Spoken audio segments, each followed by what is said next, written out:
Deuteronomy chapter 14. Pagan practices forbidden. You are children of the Lord your God. You must not lacerate yourselves or shave your forelocks for the dead. For you are a people holy to the Lord your God.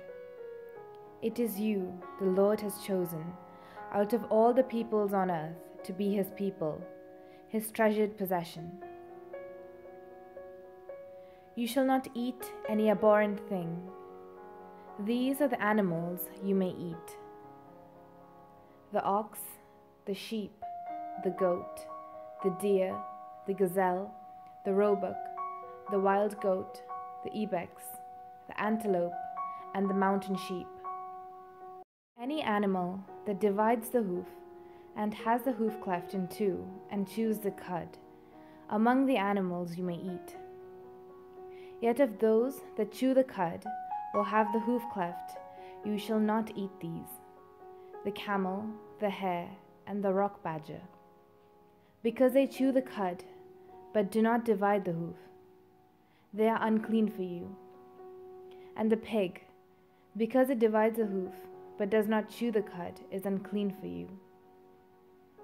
You shall not eat their meat, and you shall not touch their carcasses.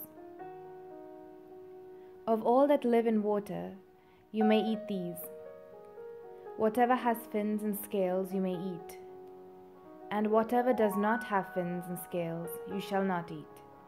It is unclean for you.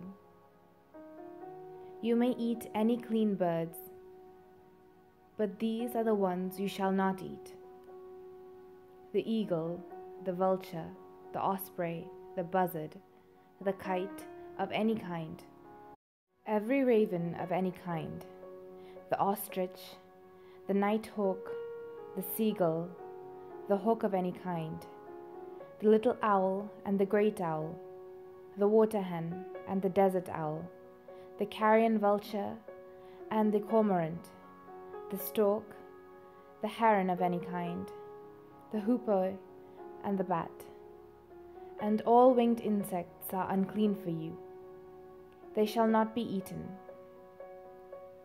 You may eat any clean winged creature. You shall not eat anything that dies of itself.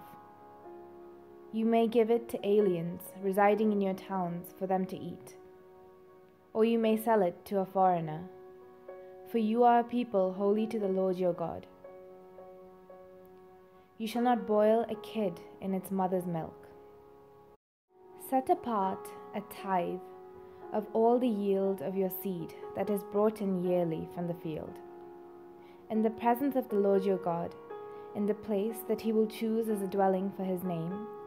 You shall eat the tithe of your grain, your wine, and your oil, as well as the firstlings of your herd and flock, so that you may learn to fear the Lord your God always. But if, when the Lord your God has blessed you, the distance is so great that you are unable to transport it, because the place where the Lord your God will choose to set his name is too far away from you, then you may turn it into money. With the money secure in hand, go to the place that the Lord your God will choose. Spend the money for whatever you wish: oxen, sheep, wine, strong drink, or whatever you desire. And you shall eat there in the presence of the Lord your God, you and your household, rejoicing together. As for the Levites, resident in your towns, do not neglect them, because they have no allotment or inheritance with you. Every third year you shall bring out the full tithe of your produce for that year, and store it within your towns. The Levites, because they have no allotment or inheritance with you, as well as the resident aliens, the orphans and the widows in your towns, may come and eat their fill, so that the Lord your God may bless you in all the work that you undertake.